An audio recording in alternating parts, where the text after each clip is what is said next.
okay, just take my hand through it all. You will say.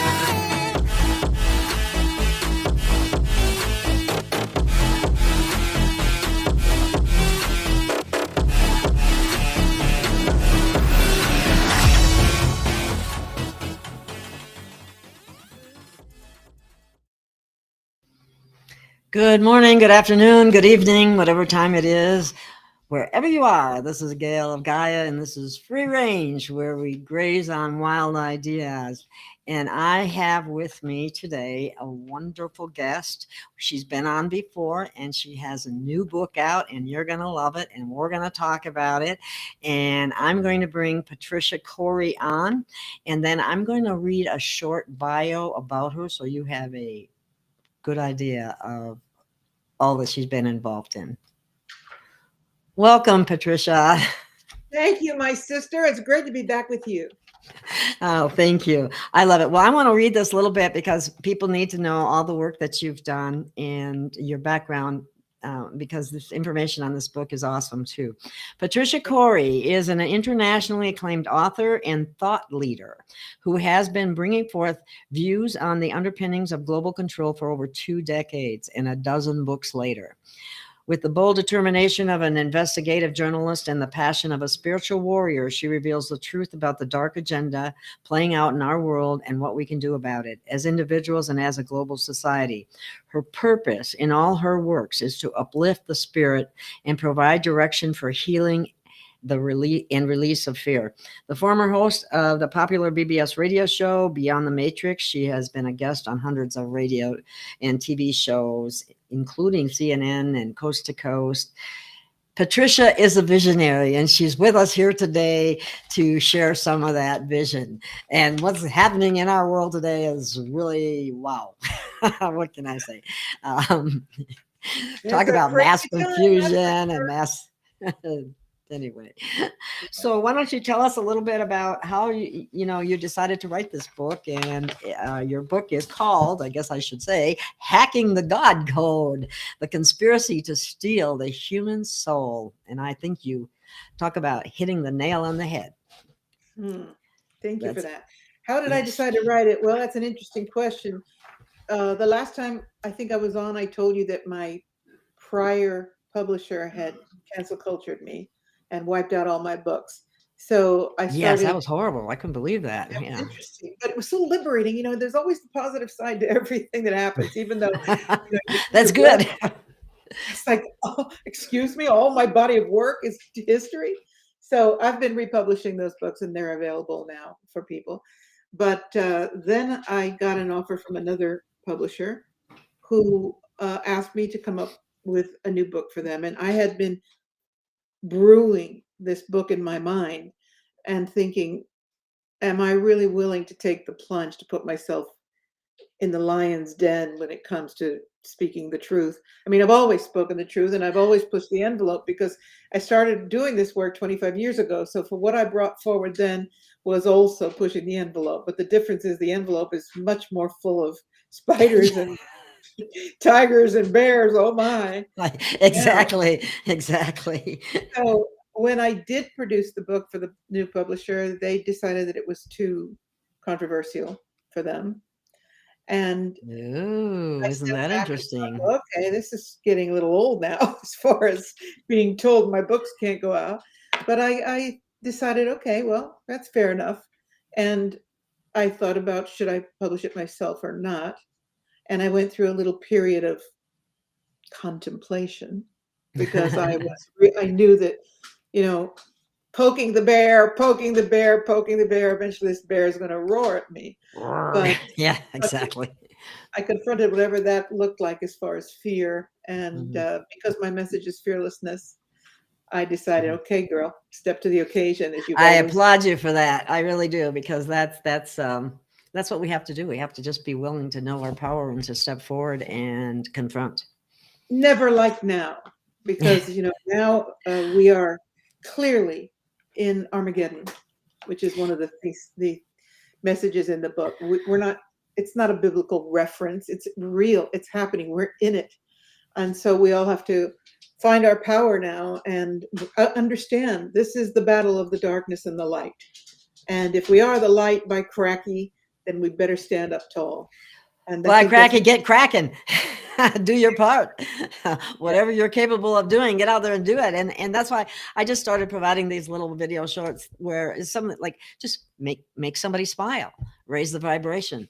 Random acts of kindness, raise the vibration. I mean, you don't have to be out there on the front lines with the sword, but encouraging people, convincing people, sharing with people, whatever you need to do to help people understand that the light wins this and that they need to do their part is vital to the force at this time.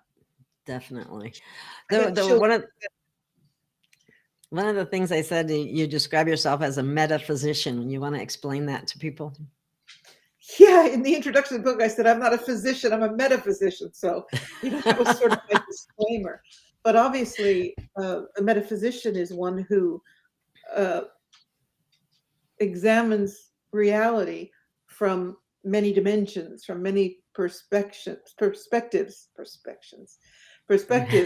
that are not limited to the senses, the five senses. So you're a metaphysician, and so many of us are now. We have a greater perception. We have more capabilities. We're coming into more skill, more gifts as the veil thins, as Gaia herself moves into higher dimensions. So much is going on. You've got the shifting of the ages. You've got Earth in the photon, our solar system in the photon belt. You've got our sun beginning to prepare to just blow on out of the physical realm.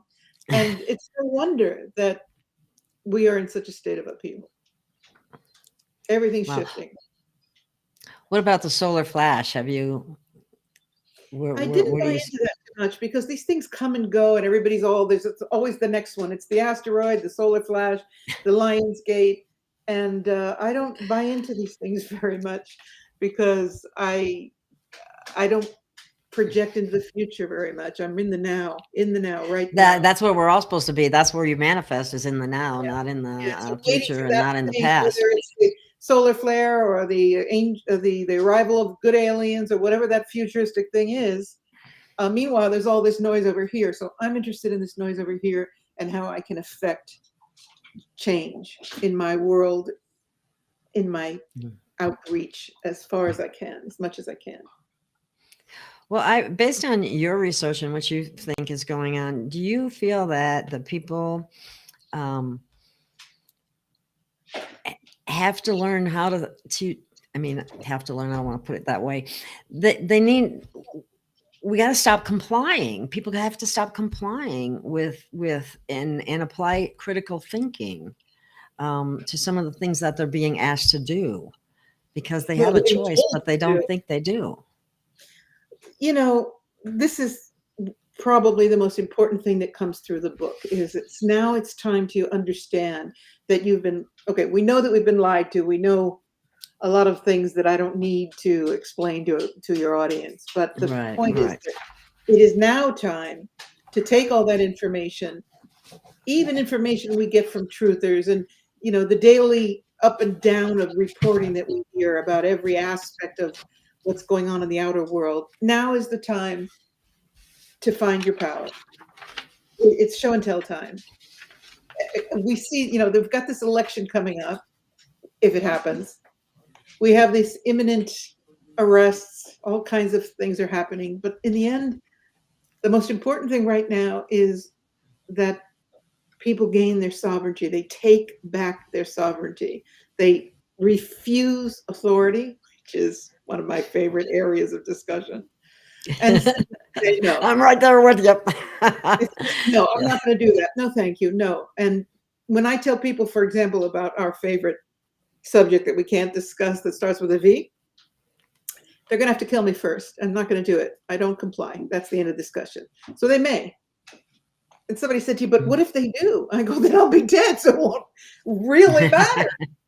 But death would surely be better than being a robot. And that is a theme in the book, is how this is a vehicle, this 2-year program. We're being marched into it slowly And not so slowly now they're anymore. speeding it up too. They're speeding it They're up speeding it up. incredibly, and that they've delivered something to the mass population in that program, in that agenda that is intended to remove Yes. people of their sovereign being, of their humanity, and transform them into the Borg. I call it the Borg. Yeah, the Borg. Exactly. Lenny D I said, also do you? call it Robo Sapiens. Yeah. From Homo sapiens to Robo Sapiens, I refuse to comply. Yeah. No, not good at all. Anyway, Lenny D asked a question. Do you think people should be more reliant on their own gut feeling and be kind to others like Gail promotes? Yeah. If you can combine these two so that you're listening to your gut and being kind, then you've hit a home run. But first and foremost for me, because to say be kind to someone is wonderful, but what I'm looking for first is not a social behavior, but be true to yourself first. And when you are true to yourself, and that means walking close to God, living your truth, it is a byproduct of that you're kind to others, isn't it? Because you're good to That's yourself, true. right? Yeah, and that's so true. when you listen to that gut feeling, so many times, for example, I have a very, very powerful psychic gift, always have, but sometimes I override that gut feeling. Like when you meet someone and the gut feeling says, walk away from this one. And then the mind says, no, don't be so judgmental, which is what I mean about being kind in that way. Don't be judgmental. Give this person a chance. Wrong. It's always wrong, because when my gut says walk away, it's always right. So I think combining those two aspects of Good point. listening to Good your point gut, too. Because being that is so true, true. and then from That that truth, walk in kindness and goodness. that is so true, and that's what happens sometimes when you get a gut feeling about something or anything for that matter, and then it goes into your mind, and your mind starts questioning Yeah. it or seeing if it's if Well, it's sure, because your right brain is the gut. Let's say that your right brain is the gut. It's the feeling. It's the metaphysical, and then your Mhm. left brain is the analytical. And it's like, you're not being fair. You gotta give this person a chance, and it's always wrong when I do that. So now I don't. If I get that feeling, I follow it. And I think, in answer to the question, first and foremost, trust your gut. That's your power center. It's your body, it's your soul, it's your spirit, all combined in that vortex, messaging you, this is right, this is not, and listening to it will take you always on the right path. Well, this is a statement, and I'm not sure I understand it. It says, when I am told to be kind, that makes me angry. You might have to look at what that trigger's all about. I don't, that's, Well, I can understand it from the point of view that it implies that you're not being kind. So if somebody says to you, be kind, in that way that person is interpreting it, might be that someone is implying that they're not kind. But I don't know. Maybe Susan can explain what she means by that. yeah, or maybe she just doesn't like to She be says, told what to do. She says, I'm already kind. So that's perfect. So yeah, Susan, I understand what you mean. I'm already kind. I don't need somebody to tell me to be that way. Okay. No, but not everybody is though, Susan, and that's not the point. Well, I think that,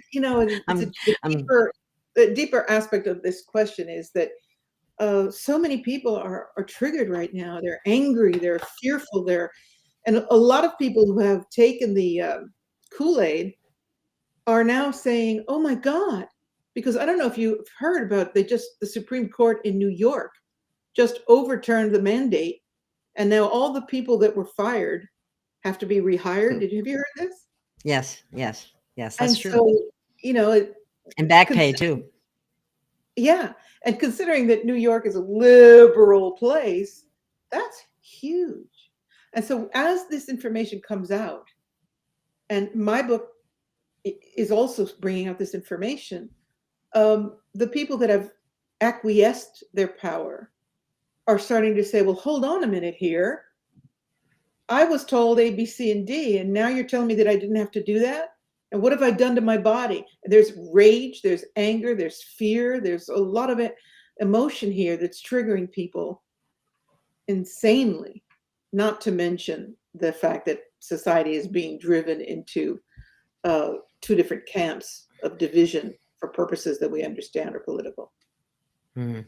Well, So they're really good at dividing us in so many different ways. And it's amazing that people fall for it as powerfully as they do. But then again, we have a very hypnotized society, which I also go into in the book, how we're hypnotized by television, how the mechanisms are implanted in the television. The flicker that's in television is deliberately there because it triggers within 4 to 5 seconds of the viewer.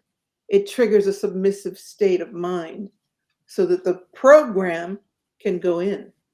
It's documented in the book as how they went about that, how long ago that began, and that it's not accidental. When you sit in the front of the television and you talk about being zoned out, you are, because they're emitting a flicker in the screen that takes people into hypnotized state. Is that a shocker? not, well, not to me. I To a was lot of aware of the, yeah, And the, even the wand, they don't want you getting up and breaking the hypnosis to change the channel. That's why we got the wand, so that you can just sit there in your zone. well, it's, So yeah, how many times have you seen somebody watching TV and they were just totally zoned out in, I tell you I've what, seen it before. fortunately, I got rid of television 25 years ago, and I did too. yeah. I think that a lot of people who are awake figured this out a while ago, and you realize it for a while when you're breaking the habit. It's like there's no entertainment, there's no noise. Oh my God, I think I have to do something creative, like read a book. But Yeah, really, really. Well, yeah, people's attention span is extremely short too. yes, very Um, true. and Very it true. didn't used to be that bad. And I think it's, a lot of it is between the Wi-Fi, the food, the drink, the poisons in the air. It's just endless, the things that they have. So who are the puppeteers behind all this in your? I just wanted to, can I just say something about what you just said? The poisons in the air and Oh, that, sure. Yeah. and then I'll get to that. I just want to say, yes, we are attacked on every level, and we can either bow down to it and say, oh my God, there's no escaping it, or we can say, I can do this, I can eliminate this, these are important choices that we have to make. And one of them absolutely is getting rid of the television. Now that a lot of people balk at that, but I believe that it is an absolute necessity for enlightenment. Okay, so who are the puppeteers? Well, how deep do you want me to go down the rabbit hole? Google. uh, um, I mean, I think we all know about the Rothschilds and the Rockefellers. yes, exactly. Yeah, I think most people do. Yeah. But above them, I do believe we've got a species, a reptilian species controlling the planet. That And is pulling the strings. yeah, and I like to suggest that it's very possible that there are aliens alive on this planet who think that we are the invaders, that we're here before us, I've heard that. right? They said that they were here before us. Yeah. Homo sapiens, because if you've read my other books, and I'm sure through other means, you know the theory that we're star-seeded here, Yeah. With different species. So let's suggest that it's possible that there's a reptilian species that's been here way longer than we have, and that when this birthing happened, we now became an invasive alien life form. Now, I'm not trying to make excuses for the dark forces of the reptilian agenda, but it could be very interesting to think that motivation, because the motivation of these beings is so evil, so utterly evil, that it's I heard they don't even unfathomable. have a heart chakra. They had I it doubt. removed. Yeah, I really doubt. But Yeah. because I believe that everything in the universe, in reality, consciousness, cosmos, has a motivation, has a purpose for being there, I often wonder is it possible that the original species on this planet isn't, well, we know it isn't Homo sapiens because there are other Homo erectus and other species before us. But is it possible that this reptilian clan is trying to hold on to the earth and expel this Homo sapiens creature that they perceive as being the destruction of the planet? Now, Wow. that would make it sound like they're the good guys, and not for a minute am I suggesting that this is a benevolent force. But in the balance of reality, uh, either we believe that there's this seething, horrific evil that knows no boundaries, which really looks like, but I still believe there has to be a motivation to what they do. And that is a possible motivation. Either that or we're just talking about all out, unfathomable evil. Wow. What is that? In your previous book, the Syrian Revelation, and in this one, the Syrian experiment. Could you explain that just a little bit? Yeah, because most people think it's all Palladian or it's all Arcturian. You don't hear very much about Syrian. Yeah, it's funny. I'm kind of the only. Yeah, you're about the only one that really brings them up. Yeah. Yeah. So the Syrian experiment was, the Syrians, in my understanding and what I bring through, were the creators of the concept of birthing on Earth a super a multi-seeded chimera, if you will, of advanced ET races. That sounds very similar to what Ismail Perez has said in that creating almost a super race to guard the universe, sort of. Well, that's right out of my book, which was 25 years ago. So maybe he read that. Interesting. Right, I heard him say that and I went, because that was just verbatim out of my book. It said that they believed that they wanted to bring more light into this corner of the galaxy, and that they could birth a super race of 12-stranded Christed beings on this planet, and to be guardians for the entire physical universe. So when I heard him say that, I thought, I wonder if he read my book. Because he might have. I mean, he's very well read. He's been reading for, yes, and he's also very connected with the Syrian material. So I think he may well have picked that up there, which I'm going to have to talk to him. I haven't met him yet. So he's very easy to talk to. He's nice. Yeah, I'd like to connect with him. So so whether or not he picked it up from me or whether or not he picked it up from them, it is very interesting that we both believe. Yeah, because what he does is he has downloads and then he goes to research to verify. And so he could have verified with your books too, for that matter, or had a similar download. Who knows? I've never heard anyone else except him utter those words. So it was kind of, I'm out there putting out this information and not having any validation, but from what I receive also in download. Well, I'm sure he'd be more than happy to speak with you. Yeah, let's connect. Maybe you can help me connect with him. Oh, for sure. No problem. There's a lot of people that talk about the possibility of civil war in the United States. What do you think about that? They certainly want it. The agenda, of course, is to keep us in a state of utter terror every second of every hour of every day, including sleeping time, right? So we've got the nuclear terror, we've got the poverty, famine terror, the economic, you know the drill. Yeah. But in the end, the society has been driven into there's a great chasm, and it's widening every day, particularly in the United States, but not limited to, right? I mean, there's war everywhere. And the people still don't understand that the war is the wealthy, the powerful against the rest of us, not the blacks and whites, not the gay and hetero, not all of these divisions. Yeah. So, well, they divide us in so many ways. I mean, they're masters at it. Yeah. So they really are. you want to put in a totalitarian state in a country that still believes it's a democracy, you've got to tread lightly because the people will rebel, right? Right, So you right. try to take away the guns, people go crazy and they pull back and whatever. But if you've got people fighting on the streets, then they've got a legitimate reason. When you see one faction starting to shoot the other faction, then they've got the freedom to come in and bring in the military against its own people and say, okay, it's martial law time and we're in complete control.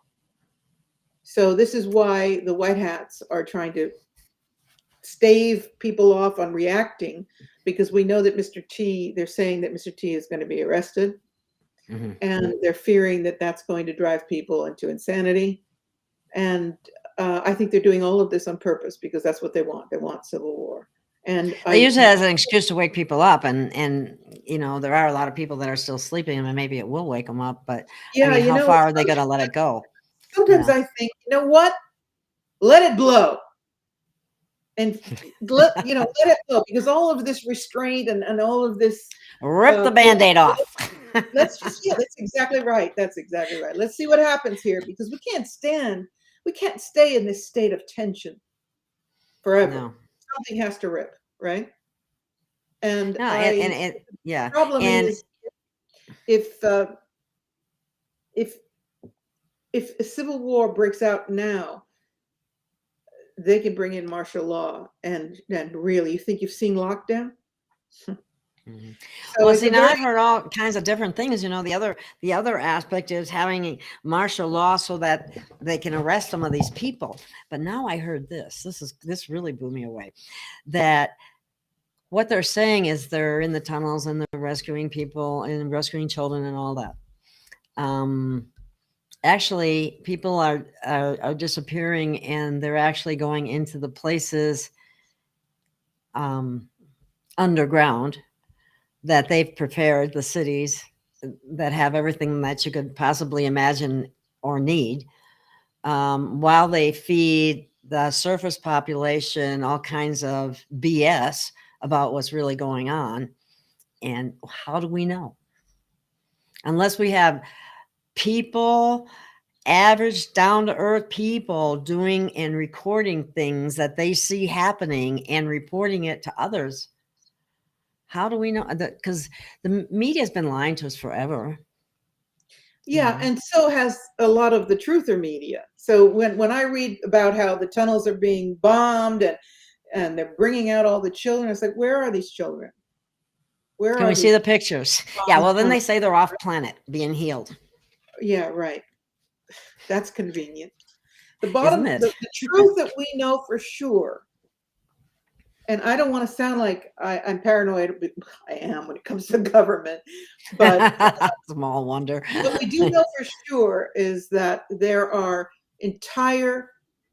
an underworld that is connected at every point of this planet with super tunnels and trains and weapons systems and condominiums, the whole bit. They are prepared for long-term underground. And that makes me very uncomfortable, because I've always been afraid as a child of nukes. That's always been my fear, because when I was a kid, which takes everybody way back, I was faced with Not that far to me.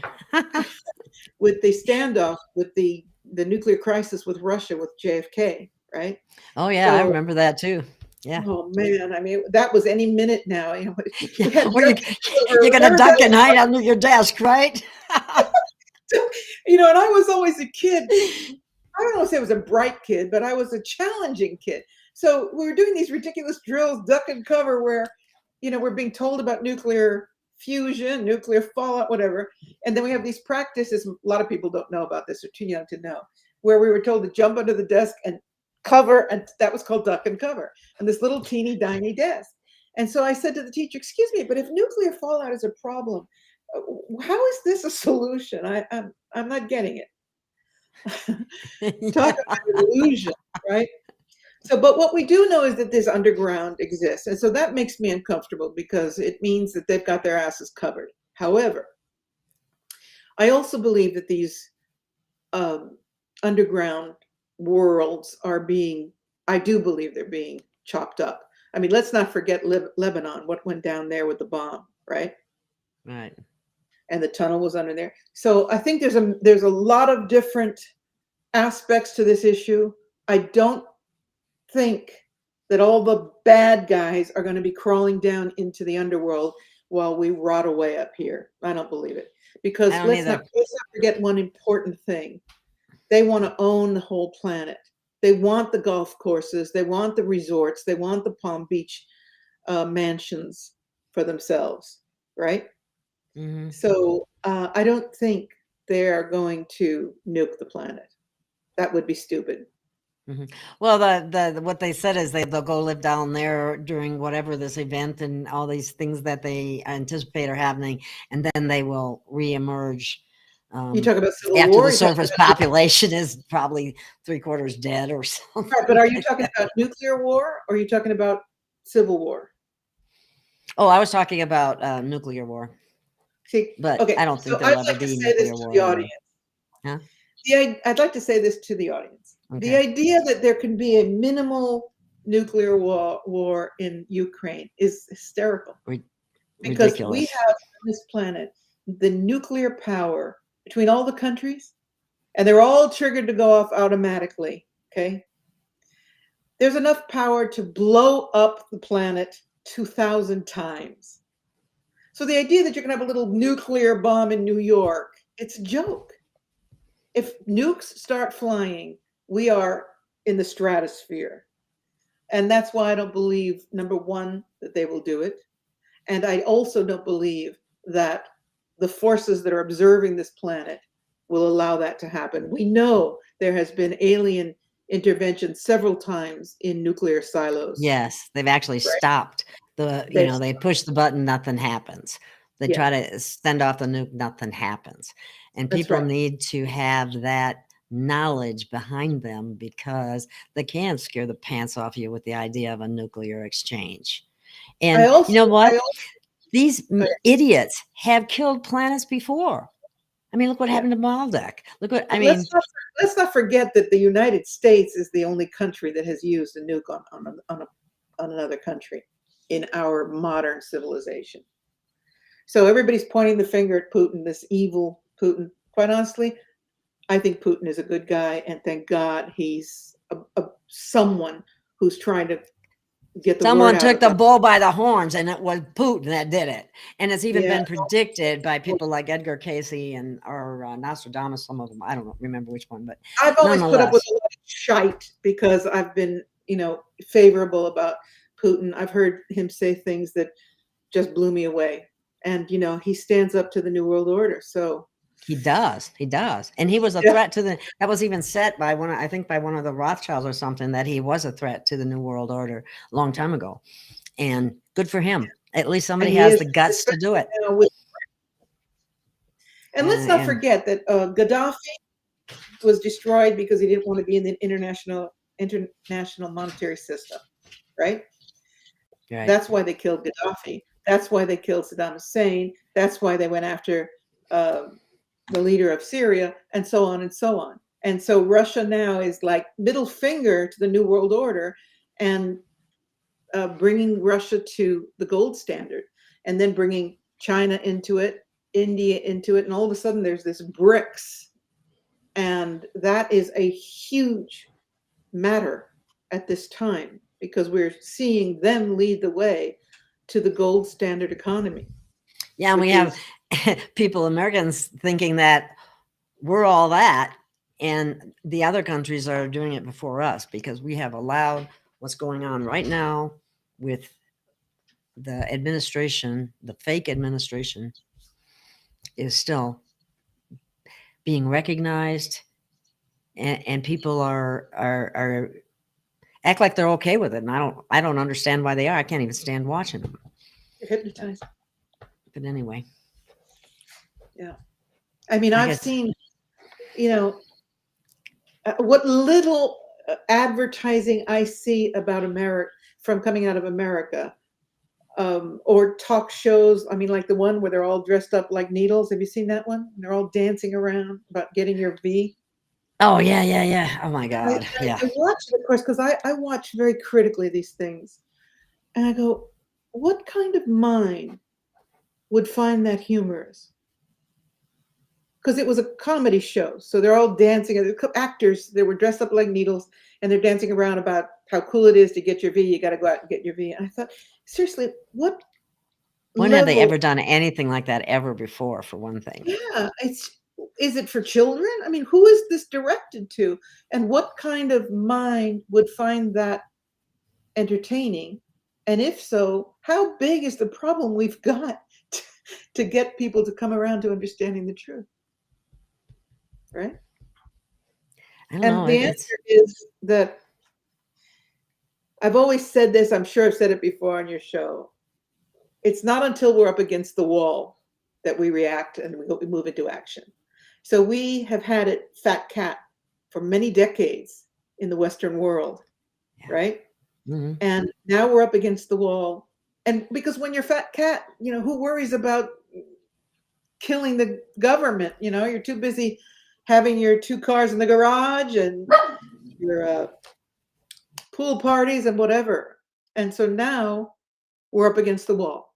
And the great thing about it is that as painful as this is, it is the trigger that is waking people up. So, again, it's the upside of a very dark thing. And it had to happen because we weren't happy with what we had before. We knew about the New World Order before 2 years ago, right? But this had to happen, this trigger for society to just get reality is slapped into their faces. And it's painful and it's sad and it's maddening, but it is the Great Awakening. I had myself muted there. I just, yes, this I know, is I saw so your true. lips. I thought, what's she do? Funny how they hate Putin and Trump and they're all the good guys. That's the media that hates them. The media lies about them. The That's media their is job. I don't know if the media is the bug. Yeah, Or the virus, however you want to put it. I heard a woman who was, I think she was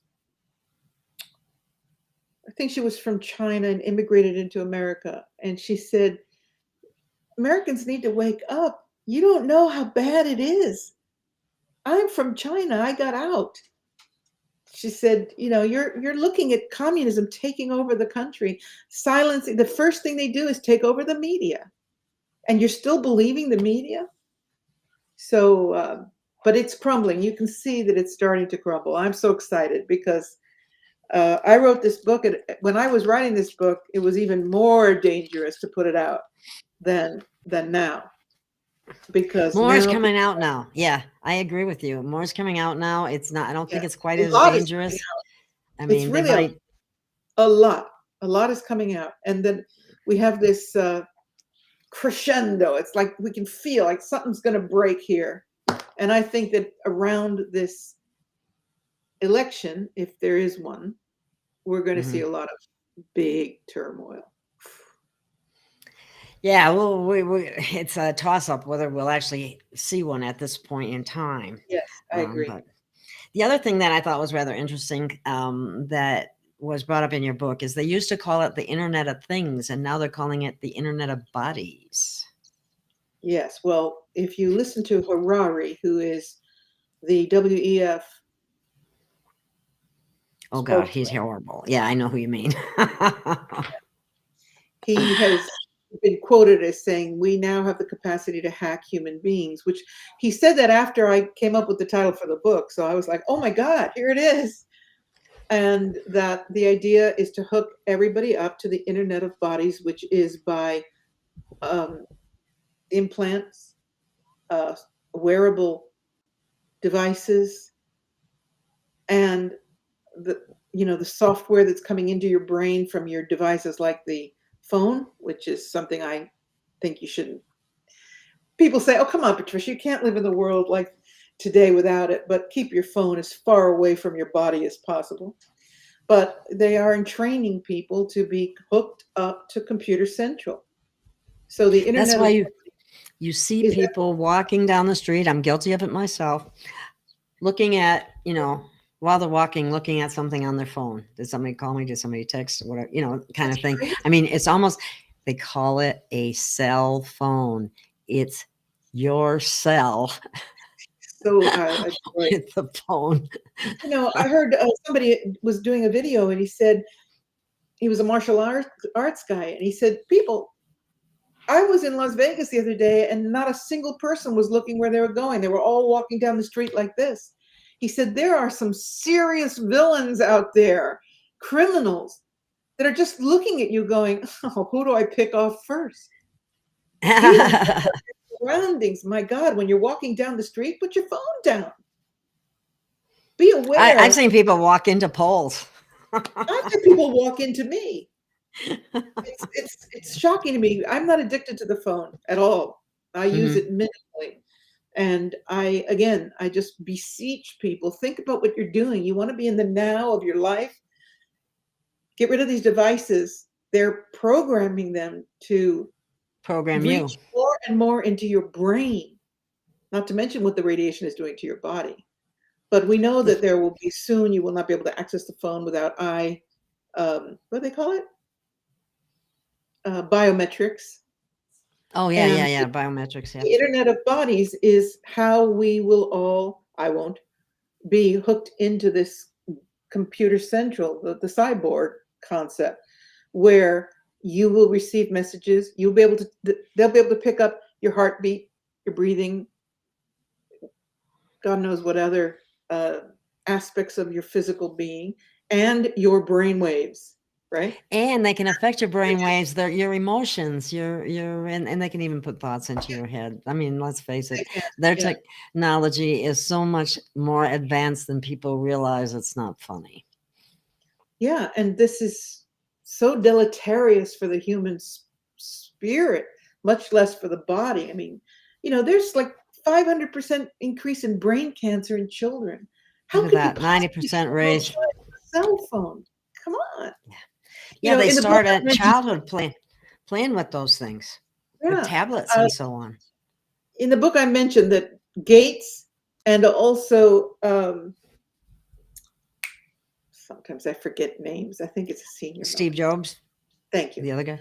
They don't Both let of their them children play with prevented them. their children from having any access to computers for more than 40 minutes a day, right? For much of their childhood, they wouldn't allow them to come near them. And what I said in the book was, unfortunately, they don't mind if our children do, but they certainly Exactly.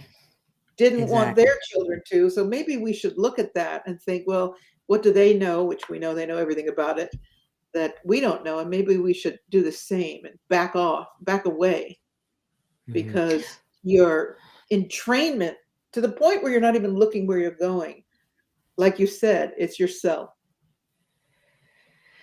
It is a cell. It's you're an inmate in your phone. It's your cell. So it's not funny, but it's I see it all the time. In fact, I did see a video produced by a guy named Ralph Smart, and he had found an artist who had showed pictures of people staring at their phone,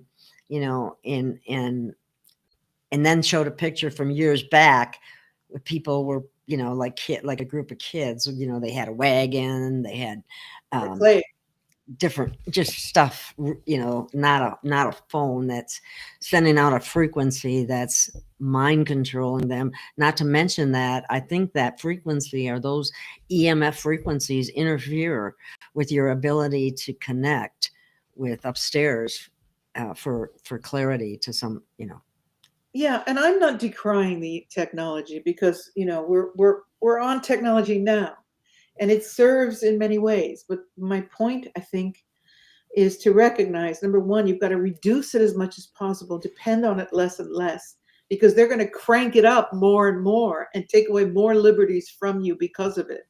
So they're talking about the Internet of Bodies as a very real and solid thing. They're talking about implants. You've got Neuralink coming in 2023. Have you heard And about people that? are showing up from this on Bluetooth. Yeah, that's right. we've got the magnetics. Now we've got people looking, seeing luminous neon in the arm where the needle went in. Probably And luciferase. yeah, which obviously I Mm, talk about in the book as nice well. name. So yeah, convenient, right? Lucifer in, Mm. duh. So anyway, I think that this is really important, and that as much as we resist it, because when I tell people to put away their phone, they get hysterical. It's like, I need this, I use it.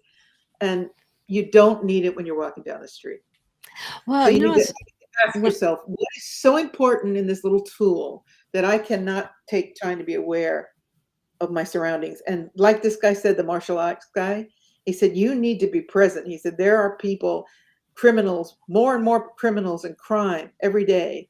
And you are sitting duck. They're looking at you with your face in your phone, with your bag over your shoulder going, get real. This is easy. So wow. at least put your phone away when you're out in the streets. Do you know what? I again, this kind of shows our age, but when I was first started driving, I didn't we didn't have cell phones. And No. it's funny that now at this time in my life, I worry about, well, what if my car breaks down? I got to have my phone with me. I didn't have a phone to have with me before. You would have to, if something happened, you'd have to ask a neighbor, could I use your Mhm. phone, or could I, that kind of thing. Whereas now you feel like you always have to have your phone with you. That's probably programming too. I mean, It is. Although I admit, being a single female, that when I go out of the house in the car, I put the phone in the glove compartment, because I live in a rural place, and if the car did break down, it would be like, oh God. But other than mm. that, I don't take it with me into a restaurant. I don't ever. I don't want those signals. I don't want anybody to know what I'm doing, to be honest, right? So And we that's know that exactly what they do too, don't they? They know everything you're doing when you have your phone. they can hear you. It is an invasive device. And I think my point here is it's going to get much worse very soon. We know this. They're telling us. This is not hypothetical. They're telling us. So Yeah, I was very seriously thinking about going back to the old-fashioned kind of phone. I was too. I Because really, I I don't use just, it. I don't use it for the other things. The only thing that I really use the cell phone for is the occasional phone call, because I do a lot of calls through the computer, and when I need to make a transaction on the internet, and you have to have a code, right, that comes to your phone. mm, But I will not, at the point when I am going somewhere and I'm sitting. Let's say I'm sitting alone in a cafe for a coffee. If I can't be there and just sit there and look around and enjoy the people and people watch or whatever. If I can't do that without having to be stuck in front of a phone, then there is something wrong with me. that's, they dump payphones into the lakes. I don't know if that's true or not, but you can't find a payphone anymore. No, You really can't.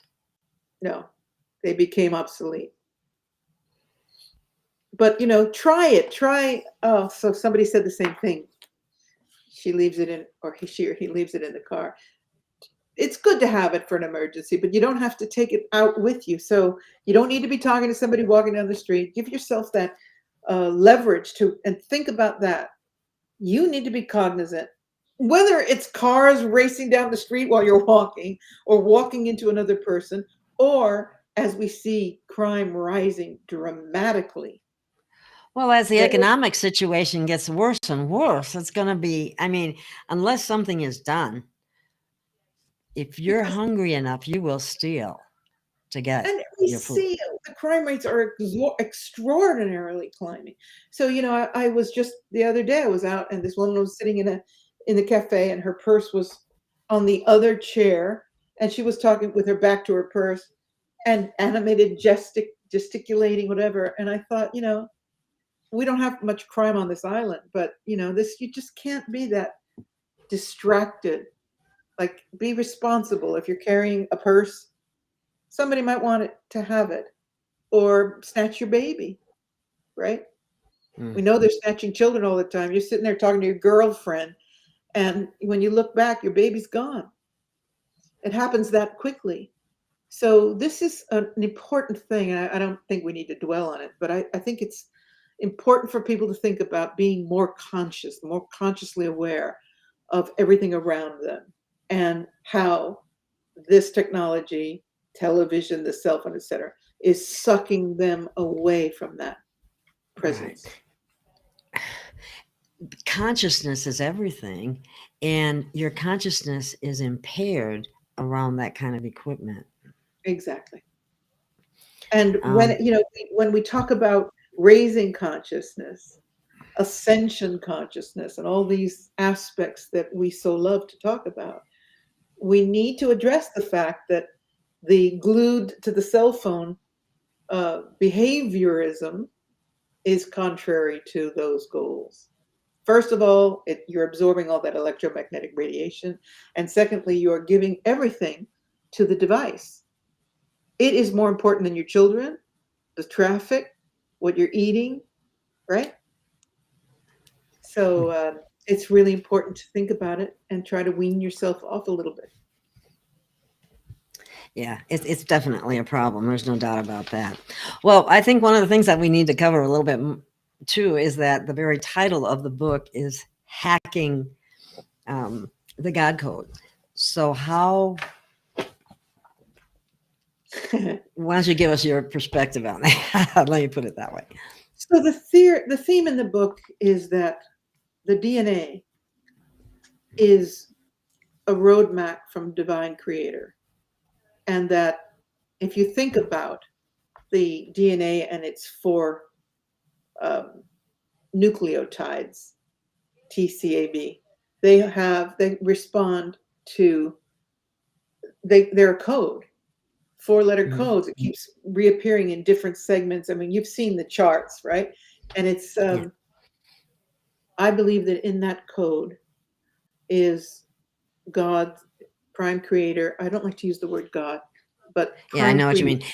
There is a gene, and it has been identified. I know a DNA expert, and I know Sherry Edwards, who's all about frequency and the God gene hacking. And so it was so perfect that you had this title because that They, is they want to splice it out. They want to take out the exactly. God.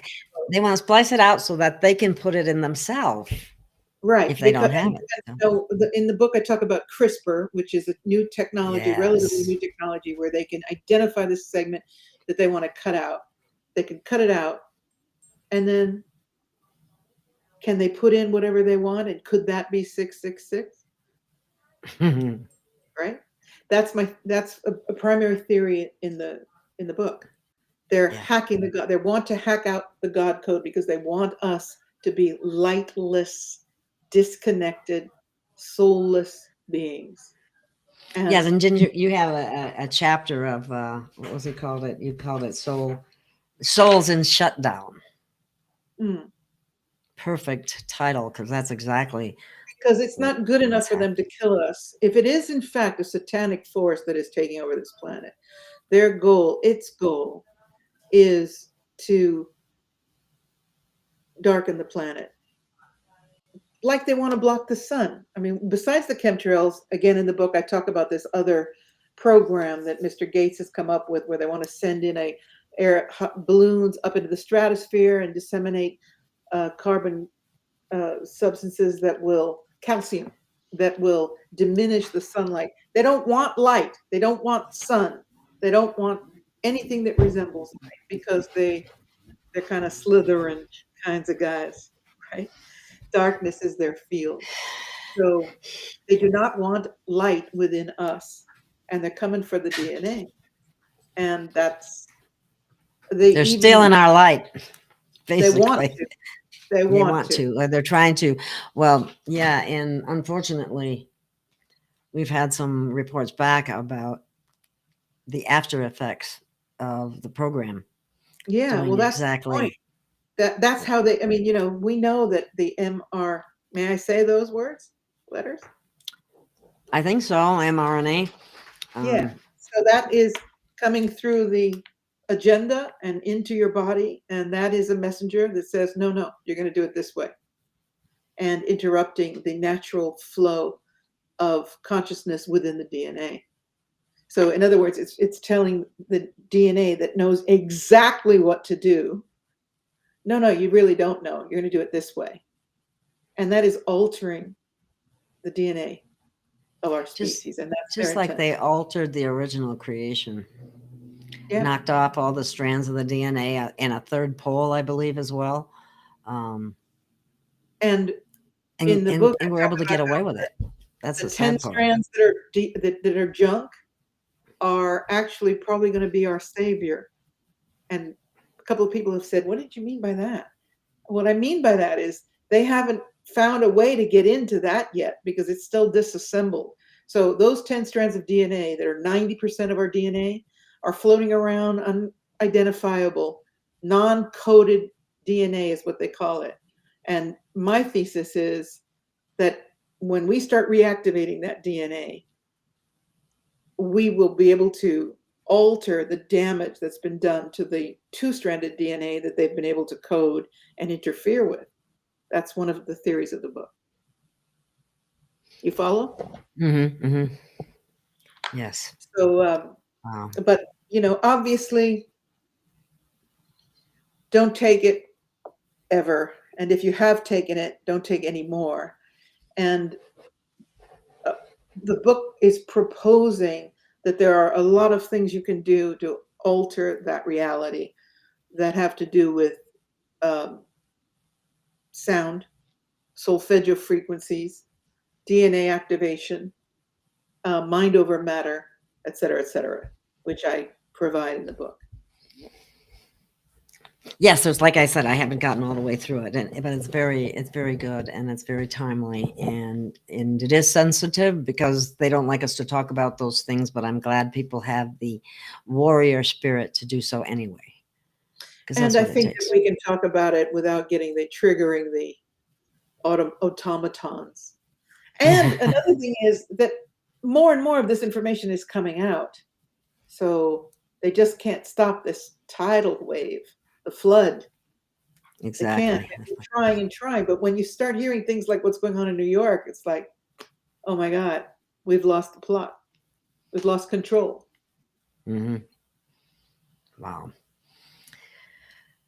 Oh, well, we have a lot to go through yet as a species. And we definitely need to work on saving ourselves. And it starts with you. And what do you suggest for people for raising their frequency? Well, first of all, I love how we started this conversation, which is be kind to others. And I think the ultimate kindness is not doing a good deed per se on a superficial level or a social level, but to be able to confront someone's fear and say, look, I know you don't want to hear this. I know you're antagonistic to it, but I'm asking you to listen anyway and start cracking that shell that there is between the non and the un-non. Right? Yeah, you know what? That's a great idea because the just planting a seed, even if they're just totally no, whatever. Yeah, it's like, for example, the news about New York. I put it out on my Facebook page, and I told my readership, show this to the people that are in your family that are saying that you're an anarchist and a nut job and a deplorable. And people are having reactions from the non-believers of, oh my God, what does this mean? And so I guess what I'm saying is, first of all, and above all, know your power. Be true to yourself first. You've got to be like on the airplane, you put your oxygen mask on first, and then you put it on your child. But we just can't sit back. I truly believe that the time of just only wanting to be in love and light and only wanting to take care of yourself is over. This is war. We're in it. We're in Armageddon. Okay. It's the battle of darkness and light. And we can't sit back. We need everybody on board. Everybody has to be willing to be rejected because they're trying to convey a thought that goes against the grain, or give them my book and let them read it for themselves, or spread more information that's factual, because when you're talking to these people and they're saying you're retarded, and then you give them a piece of factual information, a lot of times it can sink in. And that's our job now, is to get all hands on deck and help people understand what we're up against and what they can do about it. And that's what I do. That's my life mission, empowerment. Yes, that's perfect. Empowerment and getting people to feel empowered and to feel powerful instead of poor little me. I can't impact anything because I'm not important enough, or I'm not this, or I'm not that. When in fact, just bringing your own personal frequency up will affects others around you. I guess a lot of people don't realize that. Yeah, and some people have said, even truther people have said, I can't waste my time on the people that are not awake. It's like, it's not wasting your time. It's all humanity here has to get it, because we need to overturn something immense. So never give up on people who are really refusing to listen. Just keep driving it home in little ways. Like, for example, turning off the television at dinner and your kids saying, refusing to stay at the table if the TV isn't on or whatever. Just saying, this is family time. We're going to change the rules. Change the rules of the game. No, you don't have to sit there and watch your kids with their phone in their hands while you're serving the dinner. If you're not going to be present for dinner, I'm not going to cook the dinner. Change the rules of the game. And let's get back to the basics of humanity, because these things are the tools of the ones who want to destroy us. So we have to be smart enough to let it go. And in our very existence as a species is of concern. I'm telling you, this guy Harari said, we are going to take you away from human 1.0. We are going to create human 2.0. We have the power to hack human. And There's a quote in your, let me see if I can find it, that I wanted to read in your book too, because the one about they came for, and I didn't do anything. That one. It's at the beginning of the book. First Pardon? they came. Yeah, first they came for. Yeah, What did I do with it? I had it. I had that out here, because I wanted to read it. It's not an easy book to lose. It's pretty big. No, it's in the book. I had printed it out here. I had printed it out so I wouldn't have to use the, so I could just look at. Oh, the other one. You got two of them in there that I wanted to read. The other one was the one about by Max Ehrman. That was good too. But anyway, I'm going to read this. This is in Patricia's book, and I think it's important. It says, first they came for the communists, and I did not speak out because I was not a communist. Then they came for the socialists, and I did not speak out because I was not a socialist. Then they came for the trade unionists, and I did not speak out because I was not a trade unionist. Then they came for the Jews, and I did not speak out because I was not a Jew. Then they came for me, and there was no one left to speak out for me. People need to think about that. Yeah. We need to have each other's backs at this stage of the game. As things are going to continue to get more intense. I have to say also that, and one other thing that I'm starting to see is more vigilante behavior, like, somebody beating up on a guy in the subway and it's some dude standing up and grabbing him by the throat. Whereas, in the past, people just turned their heads or got out of the car or photographed. They photographed a girl getting raped in the subway. It's starting to change. People are starting to get more involved now. And that's refreshing, isn't it? very refreshing. Yeah. Yeah. There was the other one that you had in there was the one by Max Ehrman. I'd like to read that one too, because that's an uplifting. It is so beautiful. This is beautiful. So you are a child of the universe, no less than the trees and the stars. You have a right to be here, and whether or not it is clear to you, no doubt the universe is unfolding as it should. Therefore, be at peace with God, whatever you conceive Him to be, and whatever your labors and aspirations. In the noisy confusion of life, keep peace with your soul. With all that sham drudgery and broken dreams, it is still a beautiful world. Be cheerful and strive to be happy. I think those are words of wisdom. You know, strive to be happy. It's people don't even like to use the word happy anymore. It's become something like infantile or People lost their happy. They lost their joy they lost their with all. when you say happy, I if I ask 100 people if they're happy, they most of them will look at me and say, happy? How can you be happy in this world? I go, you make it beautiful. Strive to be happy. Listen to the desiderata, because even though the outer world is insane, you Literally. hold that. And no matter what, remember, nobody gets out of here alive anyway. This is my motto.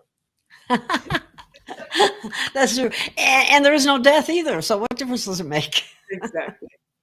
Yeah, when you really get that, because I'm all about that. When you understand that you are an immortal being and this little experience called life, this 70, 80, 90 years of life on this planet is a drop in the great ocean of your eternity. So I used to have a friend who said, it's only life, Patricia, don't take it too seriously. And I think that's rather wise. So it's just, it is interesting. A lot of people do look miserable and they're surprised when you smile at them. And so it's good to smile at them. Yeah. You know, it really is. Because it does, it can uplift a person's entire day with some little smile or kindness. It really can. Um, okay, is there anything else we should cover?